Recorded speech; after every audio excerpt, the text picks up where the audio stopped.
नमस्कार प्यारे छात्रों, एक बार आपका फिर से स्वागत है। पंचम अध्याय जननी तुल्य वत्सला, इस पाठ को हम पढ़ रहे हैं। फर्स्ट पार्ट में हमने पढ़ा था कि किस तरह से एक किसान अपने कमजोर बैल को कष्ट दे रहा था, जबरदस्ती उससे काम करवा रहा था, खेत में हल चलवा रहा था। कमजोर होने के कारण वह गिर जाता है। किसान उसको बहुत कष्ट देता है, उसको उठाने की कोशिश करता है, वो उठ नहीं पाता वह बैल। सभी गाय बैलों की माता जो सुरभि है वो अपने बैल के, अपने उस बेटे की हालत देखती है और देखकर वो बेचारी बहुत तड़पती है, उसके आंखों में आंसू आ जाते हैं। सुरभि की आंखों में आंसू को देखकर इंद्रराज उससे पूछते हैं कि क्या कारण है कि तुम रो रही हो। सुरभि अपने रोने का कारण बताती है कि किस तरह से बैल कमजोर है, उसका बच्चा बैल कमजोर है और किसान उसको कष्ट दे रहा है।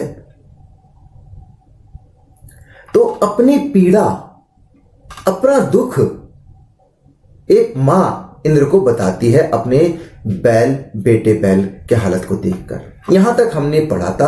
अब इसके आगे कहानी क्या है, आज हम उसको पढ़ेंगे। कहानी शुरू होती है, भो वासव पुत्रस्य दैन्यम दृष्ट्वा अहम रोदिमि। पहले की तरह सबसे पहले पूरे पैराग्राफ में व्याकरण हम देखेंगे कि व्याकरण से संबंधित क्या क्या जानकारी आपको मिल सकती है। पहले उसको ध्यान देंगे, उसके बाद एक एक शब्द का आपको अर्थ बताऊंगा, हिंदी अर्थ, ताकि समझ में आ जाए, कोई परेशानी ना हो, आपके मन में कोई डाउट ना रहे। तो चलिए सबसे पहले हम ग्रामर देखते हैं। सबसे पहले है रोदिमि। रोदिमि रुद्र धातु है, लट लकार में इसका प्रयोग हुआ है और उत्तम पुरुष एक वचन, तो बनता है रोदिमि। रुद्र धातु का लट लकार उत्तम पुरुष एक वचन बना रोदिमि। दूसरा शब्द लेते हैं, जानन अपि। जानन अपि, यदि कई बार हो सकता है कि आपको संधि विच्छेद ना समझ में आए क्या है, तो जो बोला जा रहा है उसको ध्यान से सुनिए, अपने आप समझ में आ जाएगा। मैंने कहा जानन अपि, शब्द अलग अलग हो गए। जानन अपि यानी एक शब्द है जानन, दूसरा शब्द है अपि, संधि विच्छेद हो गया। संधि विच्छेद क्या हुआ, जानन प्लस अपि। और इसमें एक चीज और है, जो जानन शब्द है ये क्रिया है, इसमें मूल धातु है इसके ज्या, और उसमें क्षत्रिय प्रत्यय आप जोड़ोगे तो बनेगा जानन। ज्या धातु क्षत्रिय प्रत्यय मिलकर बनता है जानन, और जानन के बाद फिर आप उसमें अपि जोड़ देंगे तो बनेगा जानन अपि। आगे चलते हैं, भारम उद्वहति। ध्यान दीजिए मैं क्या बोल रहा हूं, भारम उद्वहति यानी भारम प्लस उद्वहति, दो शब्द अपने आप अलग हो गए थे। भारम प्लस उद्वहति, ये संधि विच्छेद है, एक संधि विच्छेद तो ये हो गया। दूसरा आप यहां पर देख रहे हैं क्या कि यहां पर भारम एक शब्द हो गया, दूसरा है उद्वहति। उद्वहति में वहति क्रिया है, उसको अलग कर दिया, और वहति से पहले है उद, उद है उपसर्ग और वह है उत। तो भारम प्लस उत प्लस वहति, या फिर आप इसको भारम प्लस उद्वहति भी लिख सकते हैं, ये संधि विच्छेद है। आगे चलते हैं, वोढुम वह प्लस तुमुन प्रत्यय, वह धातु और उसमें तुमुन प्रत्यय का प्रयोग किया गया है तो बना वोढुम। आगे है प्रत्यवोचत, प्रति प्लस अवोचत। प्रति आपका उपसर्ग है और अवोचत क्रिया है, और उस क्रिया में मूल धातु है वच धातु, तो वच धातु लंग लकार प्रथम पुरुष एक वचन में बनता है अवोचत। प्रति प्लस अवोचत, प्रत्यवोचत यण संधि का प्रयोग है यहां पर, इसीलिए ई य में बदल गया, प्रत्यवोचत। आगे चलते हैं, सहस्राधिकेशु। सहस्र कहते हैं हजार, अधिकेशु मतलब ज्यादा, यानी हजार से ज्यादा, हजार से ज्यादा से पंचमी विभक्ति का प्रयोग है, तो यानी यहां पर पंचमी तत्पुरुष समास है। जब आप इसका विग्रह करेंगे तो बनेगा 1000 से ज्यादा, यानी 1000 शब्द। स्वाभाविक है ये बहुवचन में है तो आपको बहुवचन का प्रयोग करना है। सहस्राणाम अधिकः इति पंचमी तत्पुरुष समास है। विग्रह किया तो बना सहस्राणाम अधिकः इति और समस्त पद बनता है सहस्राधिकेषु। आगे चलते हैं। सत्सु अपि, सत्सु प्लस अपि, यहां पर भी आप देखें तो यण संधि का प्रयोग हुआ, सत्सु प्लस अपि, सत्सु अपि। आगे चलिए, आगे है पृष्ठा। पृच्छ धातु है, कत प्रत्यय तो बनता है पृष्ठ, और उस कत प्रत्यय में पृष्ठ बना, पृष्ठ में फिर आप टाप प्रत्यय और जोड़ दोगे तो बन जाएगा पृष्ठा स्त्रीलिंग के लिए। तो यहां पर दो प्रत्यय का प्रयोग है, एक कत प्रत्यय और दूसरा टाप प्रत्यय। मूल धातु क्या है? पृच्छ। ठीक है, अब हम एक एक शब्द का अर्थ लेते हैं। ये व्याकरण के बारे में बताया। कुछ शब्द ऐसे भी होंगे जो मैं हो सकता है मेरे से छूट गई हो, लेकिन समय पर बता दूंगा, या हो सकता है आपको उनमें से बहुतों के बारे में जानकारी हो। चलिए हम अब एक एक शब्द का अर्थ लेते हैं। भो, अरे या हे। वासव, इंद्र, इंद्र के लिए आया है वासव। हे इंद्र, पुत्रस्य, पुत्र की षष्ठी विभक्ति, पुत्र की दैन्यम दीनता, उसके दुखी हालत, दयनीय स्थिति, दृष्टवा देखकर, कत्वा प्रत्यय, दृष्ट धातु कत्वा प्रत्यय तो बनता है दृष्टवा। हे इंद्र, पुत्रस्य, पुत्र की दैन्यम दीनता, उसकी दुखी हालत को दृष्टवा देखकर, अहम मैं, रोदिमी रो रही हूं। क्या कहती है सुरभि कि हे इंद्र, पुत्र की दयनीय स्थिति को देखकर, उसकी दयनीय हालत को देखकर मैं रो रही हूं। सह दीना, सह वह बैल, दीना मतलब कमजोर है, वह बैल कमजोर है। इति ऐसा, जानन अपि जानता हुआ, जानन जानता हुआ, अपि मतलब भी, वह कमजोर है, सह वह बैल, दीना कमजोर, इति ऐसा वह बैल कमजोर है, ऐसा जानन जानता हुआ, अपि भी, कृषकः किसान, तम उसको यानी बैल को, बहुधा बहुत ज्यादा, पीड़यति पीड़ित कर रहा है, बहुत ज्यादा कष्ट दे रहा है। सह दीना इति जानन अपि, वह कमजोर है ऐसा जानता हुआ भी किसान उस बैल को बहुत ज्यादा कष्ट दे रहा है, बहुत दुखी कर रहा, बहुत बार बार तंग कर रहा है।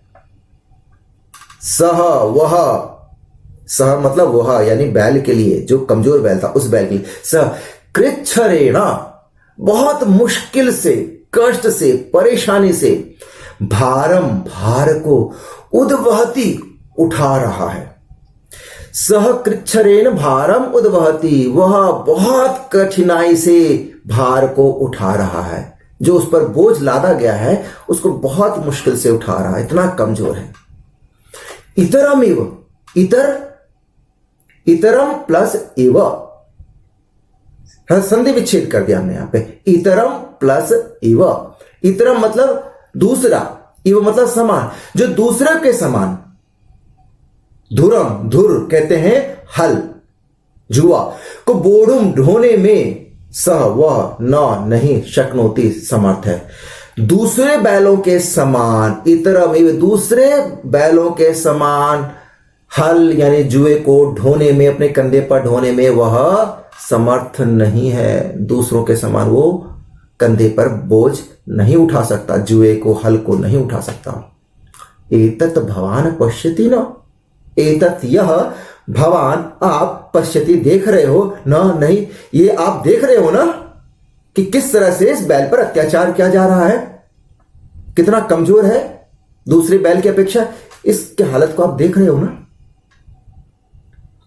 इति प्रत्यवोचत, इति ऐसा, प्रत्यवोचत प्रति अवोचत, वो वोचत मतलब अवोचत कहा, प्रति लगते ही मतलब जवाब देना, ऐसा उसने जवाब दिया।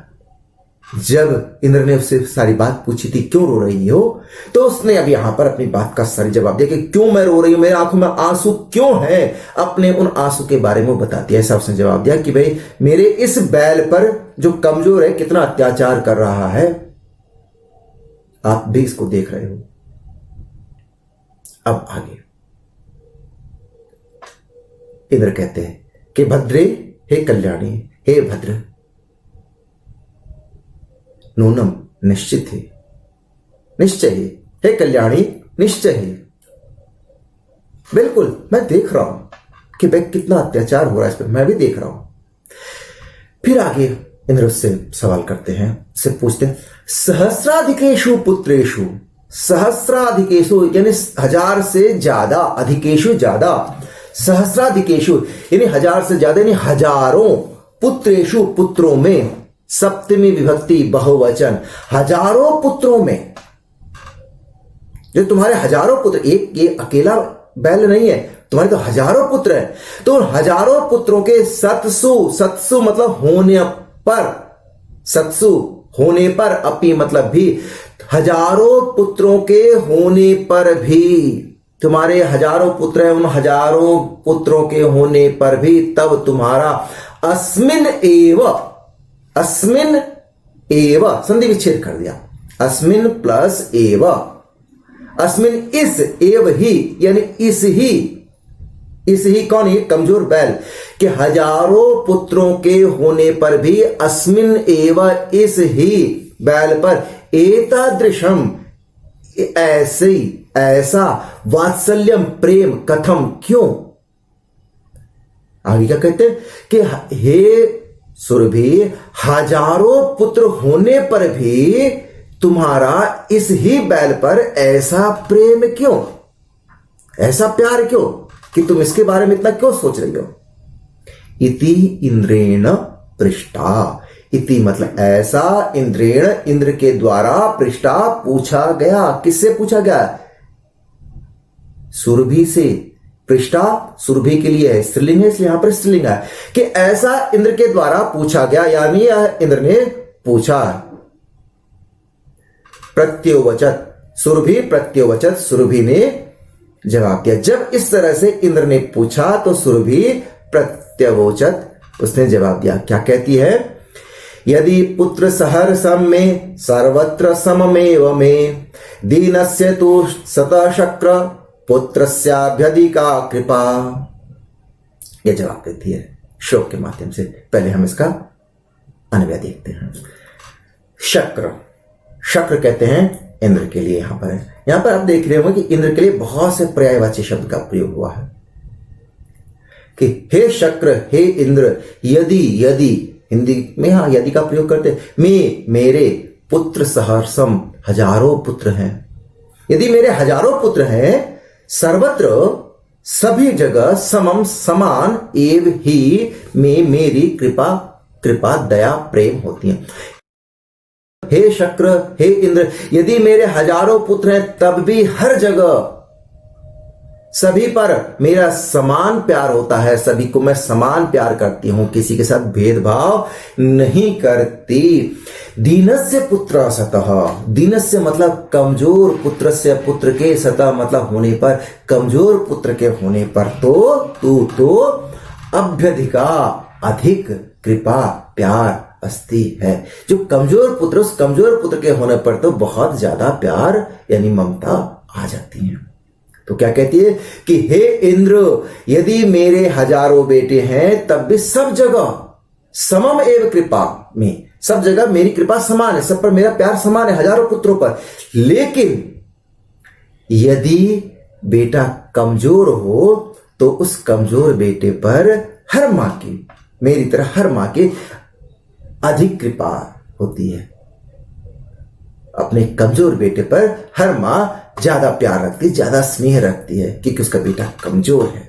तो इस बैल के ऊपर जो मेरा इतना ममत्व, तो मेरा जो इतना स्नेह, इतना प्यार, अफेक्शन है, उसके पीछे कारण यही है कि यह पुत्र कमजोर है। इस वजह से इसके दुख को मैं महसूस करती हूं और इस पर मैं ज्यादा स्नेह दिखा रही हूं। तो यहां तक उसने अपनी बात कही।